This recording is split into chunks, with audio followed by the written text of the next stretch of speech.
छत्रपती संभाजीनगरच्या वाळूज औद्योगिक परिसरातील बजाज कंपनीसमोर प्रशिक्षणार्थी विद्यार्थ्यांनी कामबंद आंदोलन पुकारलंय।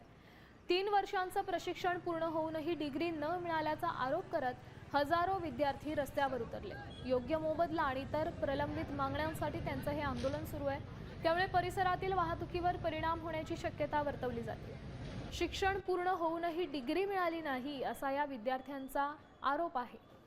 बरोबर काही तरुण आहेत, काय नेमका विषय आहे? एवढ्या मोठ्या संख्येने तुम्ही कशाला जमलेले आहात? सर, विषय काय माहिती आहे का, आम्हाला इथं जॉब म्हणून बोलवलं। आम्हाला असं सांगितलं की भाई तुम्हाला इथं जॉब आहे, बजाज कंपनी नामांकित कंपनी बजाज, आणि आम्हाला जॉब म्हणून बोलवलं। इथं आल्याच्या नंतर आम्हाला कळलं की तुम्हाला स्टुडंट ट्रेनिंगमध्ये घेत आहेत। ते म्हटले की आम्ही तुम्हाला स्टुडंट ट्रेनिंगमध्ये घेऊ आणि तुम्हाला एक 3 वर्षाची डिग्री देऊ, बरोबर।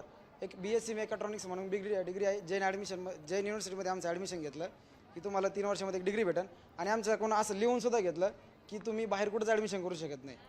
हां, का? कारण की आम्ही तुम्हाला डिग्री देतोय, बरोबर।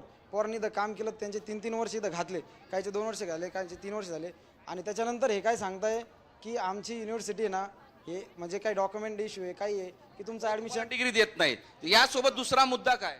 थोडक्यात आम्हाला डिग्रीच भेटत नाही। दुसरी गोष्ट, आमच्याकडून लिहून घेतल्यामुळे आम्हाला दुसरीकडे ॲडमिशन करता नाही आलं कुठंच, बरोबर। आम्हाला ही पण डिग्री नाही भेटली। आमचे हे 3 वर्ष गेले। विषय